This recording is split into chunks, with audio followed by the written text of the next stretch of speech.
Mesdames, Messieurs, bonsoir et bienvenue au 19h50 sur Canal 2 International. Tout de suite, voici les titres à la une de l'actualité.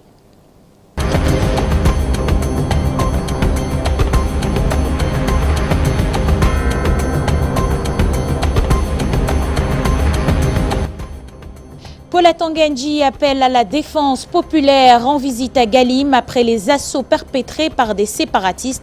Le ministre de l'administration territoriale demande aux populations d'accroître la collaboration avec les forces de défense. Comment sera configuré le bureau de la Chambre basse au moment où l'hémicycle de Ngwaekele est consacré à la validation des mandats des députés? L'heure est au débat sur la constitution du bureau de l'Assemblée nationale et on en parle dans ce journal. Quand le coronavirus grippe le marché local et met les compagnies aériennes dans un trou d'air, pour celles-ci, c'est la zone de turbulence avec la suspension des lignes les plus prisées, notamment la Chine. Le 19h50 vous propose un dossier sur l'affliction qui paralyse les airs, les marchés et surtout la vie des citoyens. Nous irons à Wuhan où le temps s'est complètement arrêté. Le coronavirus s'invite sur les aires de jeu alors que dans certains pays, des compétitions sont aux arrêts. La CAF annonce une visite au Cameroun pour juger des mesures liées à la gestion de la maladie. Le COCAN était réuni à Yaoundé ce jeudi.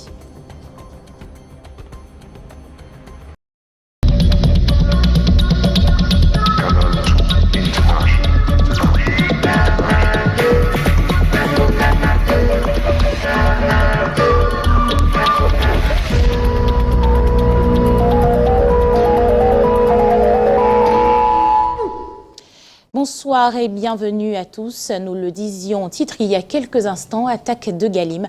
Le ministre de l'administration territoriale insiste sur une défense populaire. Paul Atanga-Ndji a passé la journée à Galim dans les Bamboutos après la visite des sites attaqués par les sécessionnistes. Le MINAT a tenu une réunion de crise suivie par Lil Piedjou et Marius Gassa. Une aide d'honneur constituée d'élèves pour saluer l'entrée dans la ville de Galim, dans les Bamboutos, région de l'Ouest, de Paul Atanga-Ndji. Le ministre de l'administration territoriale, reçu par le gouverneur de la région de l'Ouest, va immédiatement se rendre à la brigade de Galim et au poste de sécurité publique, attaqué par des séparatistes lourdement armés dans la nuit de samedi à dimanche dernier, en provenance du nord-ouest. L'évaluation des dégâts enregistrés, une réunion de crise se tient à la salle des actes de la commune, présidée par Paul Atanga-Ndji. Les chefs traditionnels, comités de vigilance, autorités administratives et forces de maintien de l'ordre sont présents. Paul Atanga-Ndji insiste sur la défense populaire. Nous sommes dans la logique de ce qu'on peut appeler la défense populaire. C'est pour cette raison que nous avons demandé aux populations locales de travailler étroitement avec les forces de défense et de sécurité et de donner des informations utiles aux autorités administratives. Et c'est en exploitant ces informations utiles que nous allons traquer les terroristes. Et je puis vous assurer que les terroristes seront traqués dans leur, n'est-ce pas, dernier retranchement. Et je peux dire que les populations sont bien mobilisées. Au cours de ces attaques, des pertes en vie humaine ont été enregistrées au sein des forces camerounaises de sécurité. 4 éléments tués, 2 gendarmes, 2 fonctionnaires de police et des civils. En quittant Galim, le ministre de l'administration territoriale rassure les populations que la situation est sous contrôle. Un autre ministre sur un autre terrain, celui de l'avancement rapide des travaux sur la pénétrante est de Douala. En visite ce jeudi sur le site, Emmanuel Nganou-Djoumessi a invité les entreprises Eneo, Camwater et Camtel à déplacer leurs installations sur le tracé des travaux. Urgent signalé à quelques semaines du championnat d'Afrique des Nations. Les précisions de Michael Chiptu et Marius Kossou. L'accès au site de compétition de la Coupe d'Afrique des Nations et du Championnat d'Afrique des Nations à Douala doit être viable avant la fin de ce mois. Cependant, de nombreux obstacles continuent de bloquer l'évolution des travaux sur le terrain. Présence des réseaux, donc on va travailler d'arrache-pied pour pouvoir les régler rapidement avec l'aide de nos concessionnaires. On va régler des problèmes qui sont d'ordre religieux avec les tombes de Yassa. Monsieur le préfet a pris les choses en main. Et les difficultés, on arrive en saison des pluies, vous connaissez les problèmes des chantiers de terrassement. Le ministre des Travaux publics a donné des instructions allant dans le sens de lever toutes les barrières et permettre à l'entreprise d'évoluer sereinement. Le ministre a donné des orientations précises, à savoir que le réseau Eneo doit être entièrement déplacé sur la partie où l'entreprise est en train de travailler aujourd'hui, avant la fin de cette semaine, et que de manière globale, pour les autres réseaux qui sont souterrains, ils soient identifiés, protégés pour que l'entreprise puisse continuer les travaux en toute sérénité. L'objectif est d'assurer la fin des travaux avant des échéances bien précises. Les travaux d'urgence qui permettront de véritablement fluidifier la circulation, ce sera le 25 mars pour le Chan et ce sera le 30 novembre 2020 pour la totalité des travaux en prévision de la CAN. Les engagements pris par le Cameroun doivent absolument être respectés, a réitéré le ministre des Travaux publics. C'est une question d'image de notre pays. C'est une question d'image de ce partenaire canadien qui a choisi de nous accompagner. Donc il est absolument indispensable que ces obstacles soient déplacés pour que les travaux avancent. Le chantier de la pénétrante est de Douala se poursuit de façon satisfaisante, selon le maître d'ouvrage, après sa visite ce jeudi sur le site. Et nous quittons cette route pour nous adresser à ceux qui veulent prendre la route pour l'ailleurs. Un challenge à relever pour les élèves du lycée classique d'Edea, être la voix de la sensibilisation contre la migration clandestine. Une association des médias africains basée en Allemagne en visite dans la Sanaga maritime a fait de cette épineuse question son cheval de bataille via l'action Mola Says No to Irregular Migration. Elle veut toucher le plus grand nombre de jeunes. Christian Bock nous en dit plus. Ces propos sont des élèves du lycée classique d'Edea qui s'insurgent contre les migrations irrégulières des jeunes au Cameroun. Chaque fois, on voit des vidéos de nos frères qui meurent en mer parce qu'ils peuvent aller en Europe à la recherche d'une vie meilleure. Moi, j'ai été touché dans ma dignité humaine que je me suis dit qu'il faut faire telle en sorte que ce genre d'événements ne se répètent plus. Ici, la salle des jeux du lycée classique est à son comble. Un film présenté aux élèves permet de suivre des témoignages des jeunes en situation irrégulière en aventure. Je me suis retrouvée au Liban, je ne savais pas, moi je me disais, yes, je suis arrivée. Là-bas c'était une autre chose. Là-bas j'ai été tout simplement vendue, on m'a montré les reçus. Je commence le travail à 6h30, je finis le travail parfois à 3h ou à 4h du matin. Cette caravane de sensibilisation sur les risques de migration irrégulière, organisée et aidée par les membres du centre associatif des médias africains de l'Allemagne dans le cadre du projet Mola Louk Ayambak, la cible, ce sont les jeunes élèves et des migrants camerounais rapatriés. Créer les clubs d'éducation à la migration pour que dès le jeune âge de nos jeunes compatriotes, qu'ils puissent commencer à prendre conscience des dangers qu'ils pourront faire face s'ils décident de partir dans ces conditions. À cette occasion, un club a été créé et baptisé Mola Say No to Irregular Migration et installé. J'ai retenu que dans les pays étrangers, on maltraite les Africains et nous prions à l'État de faire ce que tout ça change, que nous serons plus heureux. Au Cameroun, environ 3800 migrants camerounais sont rapatriés et enregistrés selon l'Organisation internationale pour les migrations. Depuis le mois de juillet 2017, la plupart d'entre eux viennent de la Libye, de l'Afrique du Nord et de l'Europe. Nous ouvrons à présent la page santé de ce journal. On s'intéresse tout d'abord à la forte croissance des maladies rénales. Environ 2 500 000 personnes souffrent d'insuffisance rénale au Cameroun, 370 000 dans la seule ville de Douala. Des chiffres rendus publics ce 12 mars, journée mondiale du rein. La prise en charge par hémodialyse des patients n'est pas du tout évidente, d'où cet appel d'un partenariat public-privé. Lille Piedjou et Guy Fotso pour les précisions. 6 mois qu'Emmanuel Wandji souffre d'insuffisance rénale. C'est au cours d'une visite médicale de routine qu'il apprend la triste nouvelle. Depuis lors, il doit subir 2 séances d'hémodialyse par semaine, ce qui coûte environ 200 000 francs CFA dans le privé. Une somme pas évidente compte tenu de la conjoncture économique actuelle, d'où son cri de cœur. Nous demandons au ministre de la Santé de donner coup de main, de voir ce problème vraiment en très sérieux. Il y a beaucoup de monde qui meurt à cause de manque de moyens. Comme Emmanuel, plus de 2 millions de personnes sont atteintes de maladies rénales au Cameroun, dont 370 000 pour la seule ville de Douala. Plus d'1 million en attente de prise en charge en dialyse. À raison de 185 000 dans la cité économique, l'hôpital général est l'unique structure sanitaire spécialisée dans la ville. Un déficit qui pourrait être allégé avec un apport de qualité du secteur privé. Nous avons un réel déficit de prise en charge. Pas par manque de volonté, non. Parce que le seul centre public, qu'est l'hôpital général, n'a pas la capacité de prendre en charge tous ces malades, quelle que soit la volonté qu'ils ont. Et lorsqu'un problème devient majeur, nous sommes tous interpellés. Ce n'est pas que l'État qui doit pouvoir se bouger. Tout le monde est interpellé, tous ceux qui ont les capacités de pouvoir se lancer dans ce fléau pour améliorer la qualité de vie des malades, sauver des vies, doivent pouvoir le faire. En attendant la solution qui viendrait d'un partenariat public-privé, le centre d'hémodialyse de Douala, basé à la polyclinique Idimed, c'est 20 générateurs avec une capacité de 180 malades, soit 60 séances d'hémodialyse par jour. À votre suite, Lily Piedjo, une autre affliction qui inquiète de plus en plus le monde entier. Le coronavirus qui grippe également le secteur des compagnies aériennes. Depuis le début de la pandémie, la suspension des vols entrant dans certains pays fait chuter la vente des billets. Au Cameroun, par exemple, pour des raisons commerciales, la destination la plus vendue était jusqu'à très peu de temps la Chine pour certaines compagnies. Une réalité complètement modifiée, comme nous l'affirment Vanessa Mela-Kamdem et Marius Kossou. Le coronavirus met à mal les agences de voyage et les compagnies aériennes installées au Cameroun.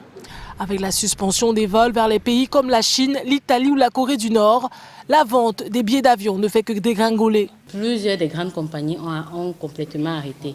L'Italie, on ne vend plus les vols sur l'Italie. Arrêté, Turkish, Ethiopia, SN, Air France, ils nous ont envoyé les notes.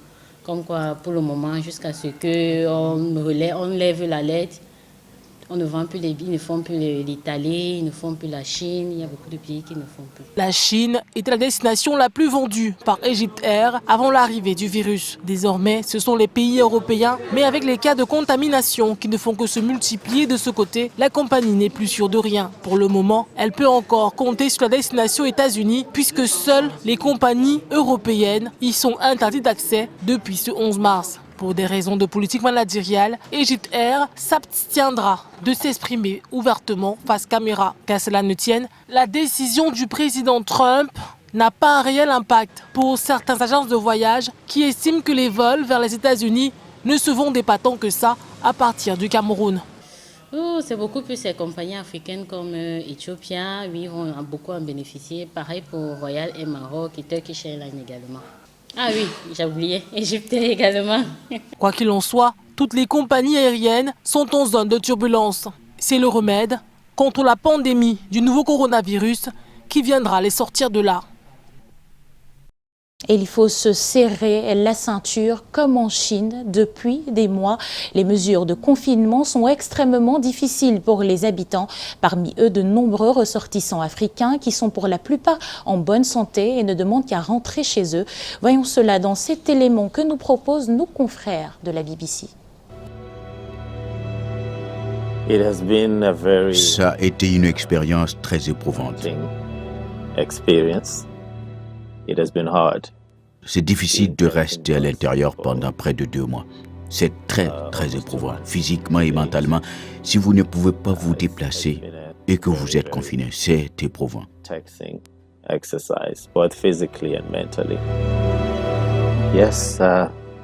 Oui, j'ai hâte de rentrer à la maison. J'attends ce moment avec impatience. Et l'attente nous tue. Tout le monde parle de faire ses valises et d'être prêt à recevoir un appel chez nous. Un appel qui nous dit « Soyez prêts, nous arrivons, nous sommes en route ». On est tous enthousiastes. On a tous hâte d'être à la maison. On est confinés depuis si longtemps, savez-vous. Cela a été incroyablement difficile pour tout le monde. Le simple fait d'être dehors à la maison, d'être au soleil. Savez-vous, il fait froid ici, c'est encore l'hiver. Donc le simple fait d'être au soleil, on a hâte d'être sous le soleil, sous le beau soleil africain.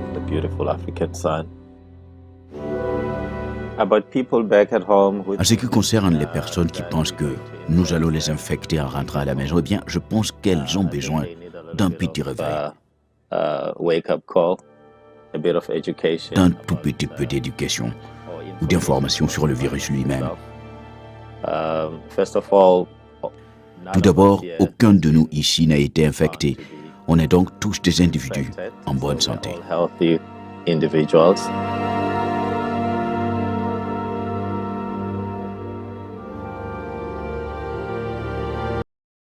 Intéressons-nous à présent à l'impact du virus sur le marché local. Et c'est en direct de Yaoundé où nous retrouvons Alain Ghislain Kanga. Alain, bonsoir à vous. Bonsoir Aimé Catherine Moukouri, bonsoir à tous. Et dans nos marchés, le coronavirus affecte considérablement les prix des produits de grande consommation. Tenez par exemple, le prix d'un sac de riz de 50 kg a augmenté de 500 francs CFA. De Delphine Foncoutenet et Michel Foucault dans quelques marchés de Yaoundé. Le riz vendu désormais à prix d'or sur le marché. Déjà une semaine que ça dure. Le Selecta, Roi et Lily, ce sont les riz qui ont monté sur le marché de 500 chaque unité, chaque 50 kg. Et le 25 kg aussi, de 250 ou de 500 francs. Cette hausse est en partie attribuée au coronavirus. La maladie qui s'est signalée il y a plus d'une semaine au Cameroun affecte l'économie. Qui coûtait 200, 300, 400, mais actuellement c'est plus de 700, 800 000 francs. La vente des désinfectants, c'est l'activité de l'heure. On en retrouve sur toutes les surfaces à des prix plus élevés. Comme ça, la banque c'était 2500, maintenant c'est 4500. Ces substances se vendent comme des petits pains. Plusieurs Camerounais s'en sont autoprescrits. Je ne suis pas un médecin, mais je me dis quand même que ça fait partie de l'hygiène, mesures de sécurité. Autre mesure de sécurité anti-coronavirus, les cache-nez. Ces masques se font rares ici au marché central de Yaoundé. J'ai un client qui a demandé 100 pièces, mais je n'ai même pas pu trouver 10. Cette surenchère affecte également les produits qui viennent de la Chine. Beaucoup de marmites, beaucoup de vêtements. Et il y avait certains vêtements que je prenais de ce côté-là. On nous empêche maintenant de voyager à cause de cette maladie. On a de la peine à voyager et maintenant cette machine, quand on retrouve sur le marché, ça fait un peu le prix à la hausse. Hausse de prix ou non, les femmes ne se découragent pas dans les rayons. Aguichées par le cri de guerre de leurs associés, Nyangono du Sud. Cette maladie, ce virus ne peut pas résister ici, donc la population ne doit pas s'inquiéter. Et l'une des stars du marché depuis la signalisation de l'épidémie au Cameroun, c'est le désinfectant de main. Les populations se l'arrachent comme des bouts de pain pour le grand bonheur des vendeurs ambulants. Quand le désinfectant de main à la côte sur le marché, c'est un reportage de Karel Mezatatuya et Lung Vando. C'est tout souriant que Clinton commence sa journée de travail. Normal, la solution hydroalcoolique qu'il commercialise a le vent en poupe depuis l'annonce de la présence au Cameroun de 2 personnes atteintes du coronavirus, prises en charge de manière appropriée. Quand tu dis désinfectant, tout le monde dit que c'est anti-corona, il prend quand même. Avant, le marché ne passait pas, mais maintenant, tout le monde veut seulement. Parce qu'avant, on ne pouvait pas vendre 15 000 par jour. Mais maintenant, il y a un jour que je vends même samedi, c'était le 8 mars, j'ai vendu presque 70 000 avant midi, donc ça passe. Tout le monde, ou presque, l'utilise afin d'assurer une bonne hygiène des mains, à défaut de se laver les mains avec de l'eau propre coulante et du savon, à titre préventif tel que conseillé par les professionnels de santé. J'ai déjà acheté les désinfectants pour les mains. Actuellement, j'ai augmenté l'auto-utilisation 5 fois par jour minimum. La demande est si forte que le produit se fait de plus en plus rare sur le marché. C'est fini même, on cherche, on ne voit pas. Et ce que je vois maintenant, c'est le petit que j'avais stocké. Cette situation arrange une poignée de Camerounais qui croient dur comme fer que l'épidémie ne peut pas facilement frapper les Africains pour plusieurs raisons ici évoquées. Nous en Afrique, le soleil ici, avant que ça n'arrive ici, ça tue ça une fois. Pour manger, je vais acheter les désinfectants pour faire quoi avec? Il n'y a pas de moyen pour acheter les désinfectants. Les désinfectants, c'est 500 francs. Pour trouver 500 ici au Cameroun, il faut rester dehors du matin jusqu'à 13 h. Il y a des maladies que les Noirs ne peuvent pas contacter cela. Parce que ce que nous consommons déjà, donne une prévention dans notre organisme. Ça fait que le coronavirus ne peut rester que chez les Blancs. Donc moi, je ne crois pas à ça. Aucune expertise n'a confirmé cette croyance populaire.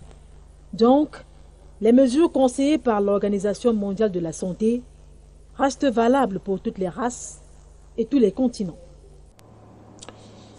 Parlons à présent de l'actualité à l'Assemblée nationale. Ce jeudi était consacré à la vérification et la validation des mandats de députés avant le port des écharpes et l'élection du nouveau bureau dans les prochains jours. Occasion pour nos reporters de savoir comment est constitué le bureau de l'Assemblée nationale avec une majorité de députés du parti au pouvoir et moins de 30 élus de l'opposition.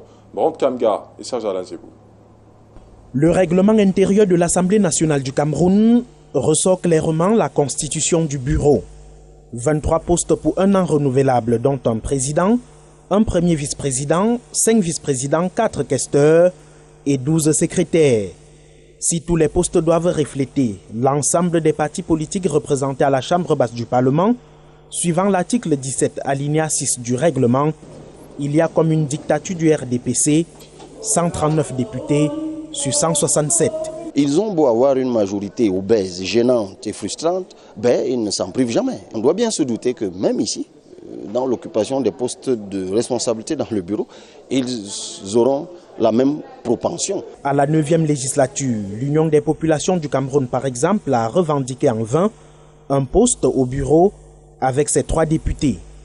Au parti au pouvoir, l'équité est brandie. Il y avait l'UDC, l'UNDP, l'OSDF, qui étaient tous représentés au bureau. Je crois qu'un certain nombre de députés, on peut prétendre, et puis c'est des arrangements entre différents partis politiques, parce qu'il s'agit des élections. Si vous voulez être élu, il faut bien qu'il y ait des arrangements.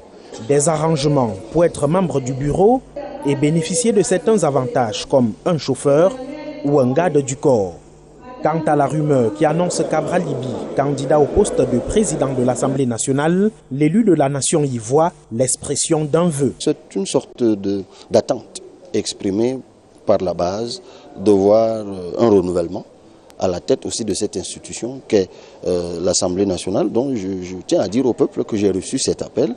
Maintenant, le moment venu, et ils auront la réponse que je réserve à cet appel-là. Il faudra pour ce faire convaincre les parlementaires du parti au pouvoir. En rappel, un député de l'opposition n'a jamais été président de l'Assemblée nationale du Cameroun. En économie, la Cameroon Telecommunications Camtel devient le 4e opérateur de téléphonie mobile au Cameroun. Elle a obtenu sa licence d'exploitation ce jeudi au cours d'une cérémonie co-présidée par les ministres des Postes et Télécommunications et des Finances. Les précisions avec Karel Meza-Tchatuya et Lung Vandor.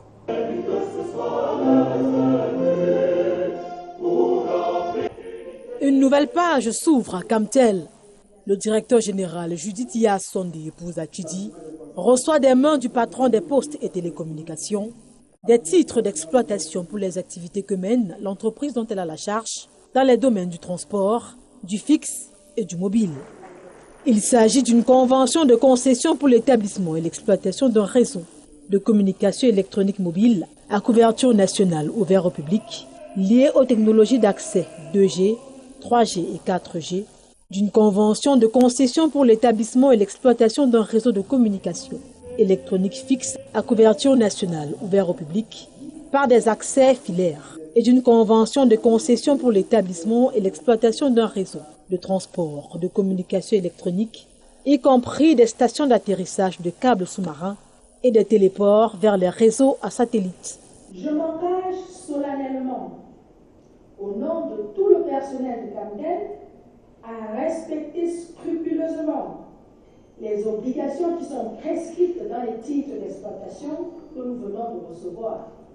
L'aboutissement d'un long processus entamé en 2014. Avec l'entrée de ce 4e opérateur et de Camtel qui se retrouve conforme à la réglementation, c'est un tournant décisif du marché des télécommunications où désormais tous les acteurs auront des documents qui ont des cahiers de charges avec des engagements pour que le régulateur soit outillé pour veiller à la couverture, à la qualité de service, à la satisfaction des consommateurs et au développement de l'économie numérique. C'est dire que ce jour, c'est un tournant décisif dans la volonté de la transformation digitale du Cameroun. Avec l'octroi des 3 conventions de concession, l'État vient encore de donner un nouveau relais de croissance à la Camtel. S'agissant de Camtel, l'État attend qu'elle maximise ses potentialités en redynamisant sa gestion opérationnelle, commerciale et financière. Camtel, en tant qu'opérateur historique, doit rentabiliser sa position stratégique actuelle dans la chaîne de valeur du secteur des télécommunications au Cameroun. Le gouvernement, ici représenté, entend apporter son soutien à l'opérateur historique des télécommunications au Cameroun, un soutien vigilant et exigeant. Et la suite de ce journal, c'est à Douala avec Aimé Catherine Mokouri. Bonsoir. Dans la suite de l'actualité, nous parlons du ministre de l'Agriculture et du Développement rural qui était à Melon, dans le Mungo, pour le lancement de la campagne agricole. Il en a profité pour visiter la ferme de Mbouroukou, les installations agricoles de l'ELEM avant de se rendre à Kola et procéder à la remise d'intrants aux agriculteurs. Je vous propose d'écouter Gabriel Mbaïroubé au micro de Devariunda.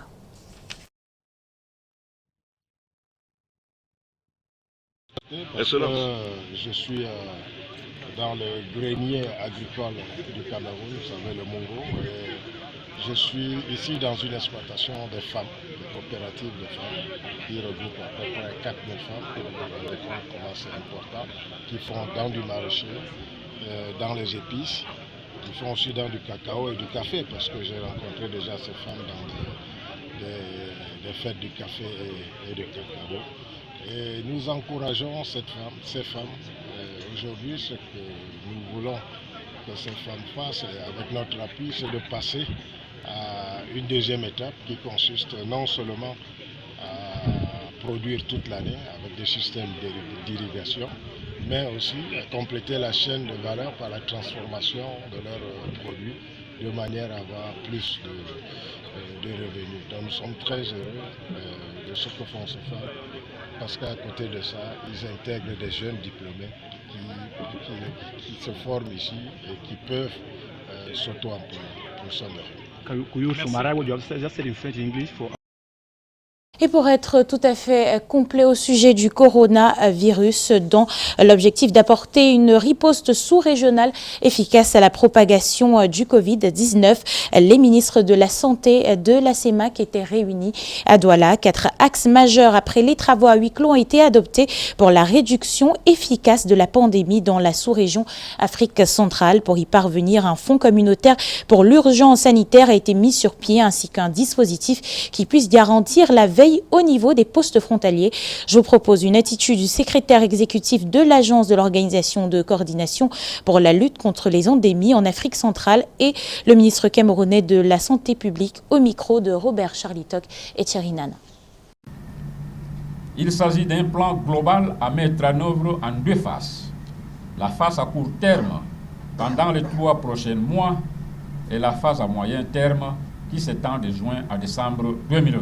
Ce plan, d'un montant total de 2 31 156 500 francs CFA,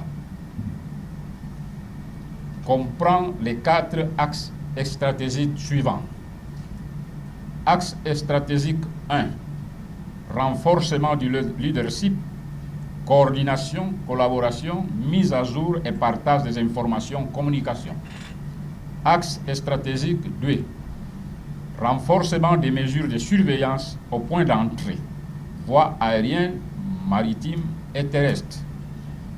Axe stratégique 3, renforcement des capacités sous-régionales et nationales essentielles pour la surveillance, les laboratoires et la prise en charge des cas.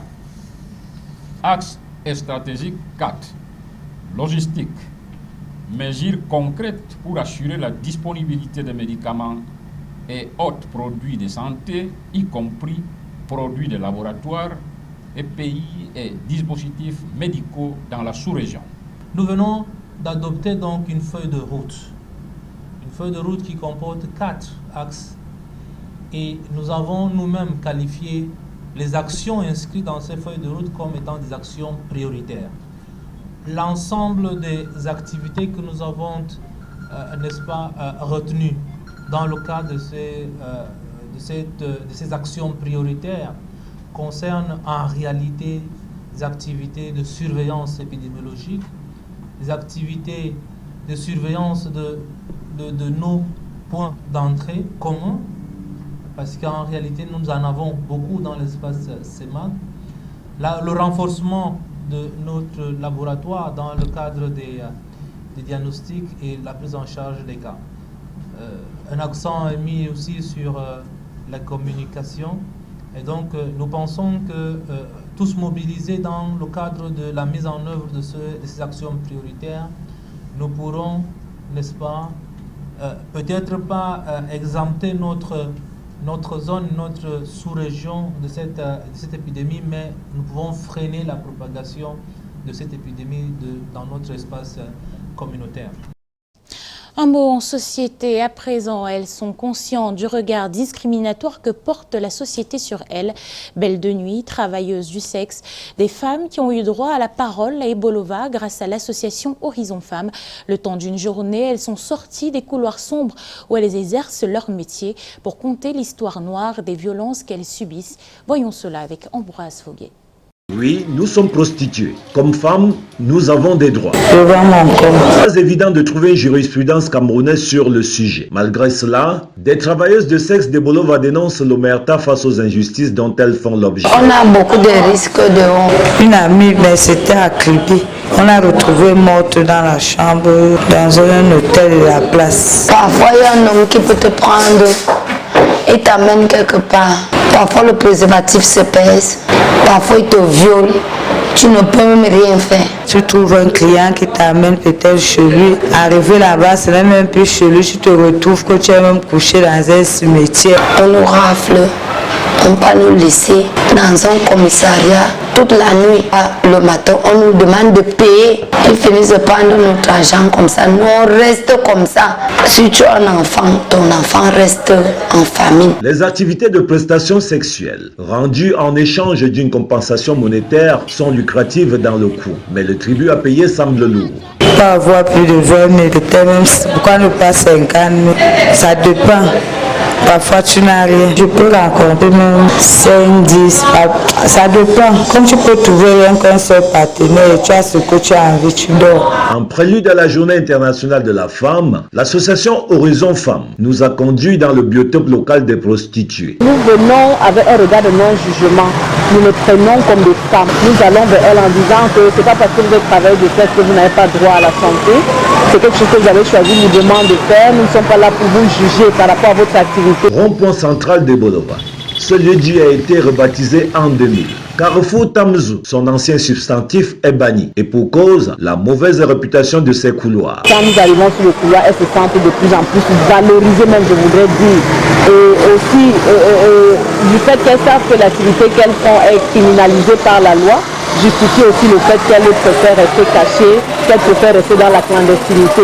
Mais on leur dit, en tant que femme, en tant qu'être humain, vous avez droit à la santé. L'expression boulouphone Tamzou, ou venez s'il vous plaît, continue de faire vivre les travailleuses de sexe de tous les âges. Ça dépend, 15 ans, 14 ans, en montant. La normalité observée en journée au rond-point est apparente. La nuit tombée, tous les couloirs contigus au carrefour sont des comptoirs. Tamzou plus que jamais, comme une tumeur avec des métastases. Pour la plupart, ces travailleuses de sexe ne sont pas fières de l'être. Ce n'est pas un travail qui me plaît. J'ai fréquenté et j'ai fait dans l'hôtellerie. Elles tendent la main à tout accompagnement pour sortir de ces couloirs où des violences basées sur le genre règnent en maître. Ils nous mettent mal à l'aise. Dans la page des sports, ce soir, les nombreux fans de football sont désormais fixés sur les montants à débourser pour suivre une rencontre pendant le CHAN. Le COCAN a rendu public ce jour la grille de prix par stade. Pendant ce temps, la CAF annonce son arrivée au Cameroun pour s'intéresser aux mesures liées à l'épidémie de coronavirus. Les détails avec Marc-Lionel Chameau. Malgré l'épidémie de coronavirus qui frappe la planète entière, la Confédération africaine de football a décidé de maintenir ses compétitions compte tenu que l'Afrique n'est pas encore à un stade alarmant. Le CHAN Cameroun 2020 ne subira donc aucun dégât collatéral pour le moment. Afin de se rassurer, une visite d'inspection de la commission médicale de la CAF va séjourner au Cameroun du 14 au 15 mars prochain. Question d'évaluer l'ensemble des mesures préventives prises par le comité local d'organisation. Pendant ce temps, le COCAN dévoile les prix d'accès au stade pour le public pendant le championnat d'Afrique des Nations. La grille tarifaire des différents stades est disponible dans tous les supports médias et sur le site du comité local d'organisation. Les prix oscillent entre 1000 francs CFA pour les virages et 50 000 francs CFA pour le plus haut standing, la loge présidentielle. Chaque spectateur ou supporter des Lions à prime peut y trouver son compte, à condition que chacun respecte le numéro de siège de son billet, comme l'a prescrit la commission billetterie du COCAN, pour éviter l'anarchie très souvent visible dans les stades. Si les prix des billets sont déjà connus, en revanche, rien ne renseigne encore sur les lieux ou adresses numériques où les spectateurs pourront s'en procurer. Plus que 22 jours avant le coup d'envoi du CHAN 2020. Toujours en football, il y a quelques heures en direct sur Canal 2 International, la 28e journée du championnat national de football s'est achevée avec le match nul inespéré de Coton Sport sur la pelouse de Bamboutos de Bouddha à 2 buts partout alors que les Mongwa Boys tenaient la victoire. La bourde du gardien donne un penalty à Coton et permet au club de coller derrière PWD de Bamenda, vainqueur de Union Sportive de Douala hier soir. À Yaoundé, Dragon, la lanterne rouge, a été corrigée par AS Fortuna avec 4-0. C'est la fin de cette édition du 19h50. Merci à vous de l'avoir suivi. Rendez-vous demain, même heure, sur Canal 2 International et nulle part ailleurs. Bonsoir à tous.